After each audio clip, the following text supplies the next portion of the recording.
मेरे बच्चे, रुको, इस वीडियो को आगे मत बढ़ाना। क्या तुम्हें लगता है कि आज ये संदेश तुम्हारे सामने अचानक आया है? नहीं, इस संसार में एक पत्ता भी मेरी मर्जी के बिना नहीं हिलता, तो ये संदेश तुम्हारी नजरों के सामने इत्तेफाक से कैसे आ सकता है?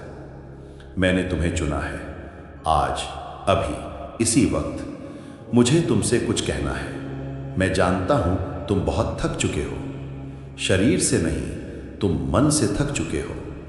तुम्हारी आंखों में वो चमक अब नहीं रही जो कभी हुआ करती थी। तुम्हारे होठों पर मुस्कान तो है, लेकिन वो सिर्फ दुनिया को दिखाने के लिए है।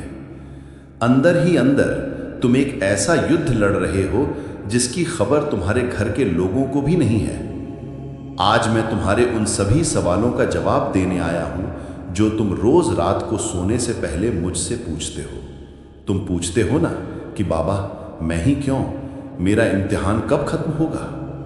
तो बस आज अपने मन को शांत कर लो, अगले कुछ मिनट दुनिया का शोर भूल जाओ और सिर्फ मेरी बात सुनो। आज मैं तुम्हारा बाबा श्याम तुमसे बात कर रहा हूं। मेरे बच्चे, मैं देख रहा हूं पिछले कुछ समय से या शायद कुछ सालों से तुम्हारी जिंदगी एक ऐसे भंवर में फंसी है जहां से निकलने का कोई रास्ता तुम्हें सूझ नहीं रहा। तुम्हें लगता है कि कोई तुम्हें नहीं समझता। तुम्हारे अपने, जिनके लिए तुमने अपना सब कुछ न्यौछावर कर दिया, आज वही तुम्हें गलत समझते हैं। तुमने हमेशा दूसरों की खुशी चाही, तुमने हमेशा रिश्तों को जोड़े रखने की कोशिश की, लेकिन बदले में तुम्हें क्या मिला? सिर्फ ताने, अपमान और अकेलापन। मैं जानता हूं कई बार तुम भीड़ में भी खुद को बिल्कुल अकेला महसूस करते हो। तुम्हें लगता है कि तुम्हारी आवाज किसी तक पहुंच नहीं रही। तुम्हें डर लगता है कि कहीं तुम गिर गए तो तुम्हें उठाने वाला कोई नहीं होगा। आर्थिक तंगी ने तुम्हें घेर रखा है। तुम मेहनत बहुत करते हो, कोशिशों में कोई कमी नहीं छोड़ते, लेकिन परिणाम वैसा नहीं मिलता जिसके तुम हकदार हो। एक रास्ता खुलता है तो चार बंद हो जाते हैं। कर्ज का बोझ, जिम्मेदारियों का बोझ, कभी कभी तो तुम्हें ऐसा लगता है कि अब सब कुछ छोड़ दूं। तुम्हारी तकिए की वो गीली जगहें जहां तुम रात को मुंह छुपाकर रोते हो, वो मैंने देखी है। तुम दुनिया के सामने कहते हो मैं ठीक हूं, लेकिन मैं जानता हूं तुम कितना टूट रहे हो। लेकिन सुनो, जिसका कोई नहीं होता उसका मैं होता हूं। इसीलिए तो मुझे हारे का सहारा कहते हैं। अगर तुम हार चुके हो तो खुश हो जाओ, क्योंकि अब मेरी बारी है। जब इंसान की ताकत खत्म होती है, वहीं से मेरी शक्ति शुरू होती है। तुम मुझसे शिकायत करते हो ना कि बाबा आप तो दयालु हो, फिर मुझे इतना दुख क्यों दे रहे हो? मेरी अर्जी क्यों नहीं सुनते? मेरे बच्चे, ध्यान से सुनना। सोने को कुंदन बनने के लिए आग में तपना पड़ता है। मैं तुम्हें दुख नहीं दे रहा, मैं तुम्हें तैयार कर रहा हूं। जो मैं तुम्हें देने वाला हूं वो इतना बड़ा है कि अगर तुम्हें अभी दे दिया तो तुम उसे संभाल नहीं पाओगे, इसलिए मैं तुम्हें तराश रहा हूं। तुमने देखा है ना, जब किसी तीर को बहुत दूर तक छोड़ना होता है तो उसे पहले पीछे की तरफ खींचना पड़ता है। तुम्हारी जिंदगी में ये जो खिंचाव आया है, ये जो तुम पीछे जा रहे हो, ये इसलिए है क्योंकि मैं तुम्हें बहुत आगे, बहुत ऊंचाई पर छोड़ने वाला हूं। तुम घबराओ मत। ये जो लोग आज तुम्हारा मजाक उड़ा रहे हैं, जो लोग आज तुम्हारा फोन नहीं उठाते, जो लोग आज तुम्हें नाकामयाब समझते हैं, थोड़ा सब्र करो। मैं एक ऐसी बाजी पलटूंगा कि यही लोग कल तुमसे मिलने के लिए वक्त मांगेंगे। मैं तुम्हें वहां बिठाऊंगा जहां पहुंचने का सपना ये लोग देखते हैं। लेकिन मेरी एक शर्त है। क्या तुम मुझ पर पूर्ण विश्वास करते हो? आधा अधूरा नहीं, ऐसा विश्वास कि अगर मैं तुम्हें खाई में भी धक्का दूं तो तुम्हें यह यकीन हो कि मैं तुम्हें गिरने नहीं दूंगा, बल्कि उड़ना सिखा दूंगा। क्या है ऐसा विश्वास? तुम्हारे मन में जो चिंताएं हैं, उन्हें आज इसी वक्त मेरे चरणों में छोड़ दो। तुम्हें चिंता है घर के कलेश की, मैं शांति लाऊंगा। तुम्हें चिंता है पैसे और काम की, मेरे खजाने कुबेर से भी बड़े हैं। जिस दिन मेरी नजर टेढ़ी हो गई, उस दिन रंक भी राजा बन जाता है और मेरी नजर अब तुम पर पड़ चुकी है। तुम डरते हो कि भविष्य में क्या होगा?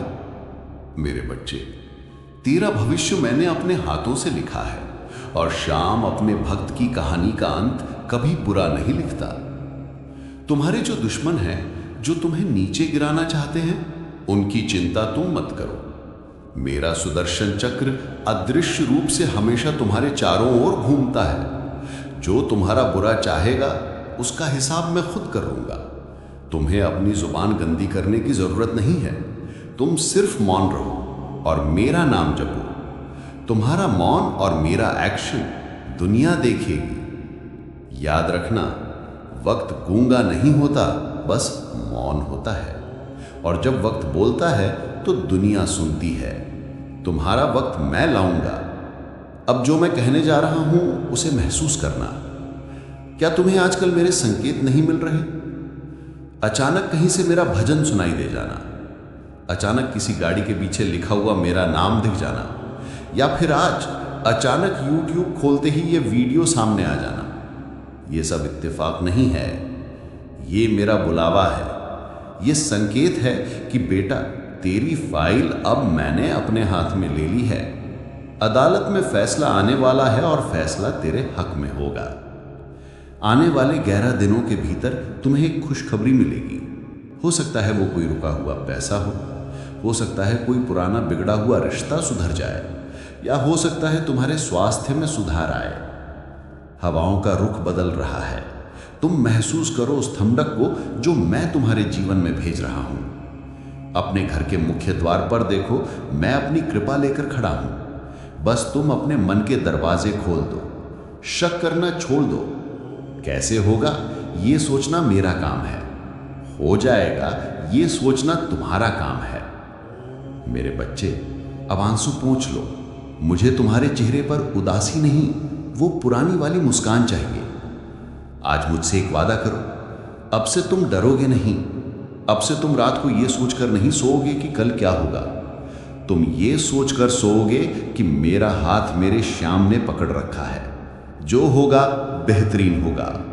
अपनी सारी परेशानियां, अपना सारा कर्ज, अपनी सारी बीमारी, अपनी सारी चिंता एक पोटली में बांधकर मानसिक रूप से मेरे चरणों में रख दो। रख दिया? देखो अब तुम कितना हल्का महसूस कर रहे हो।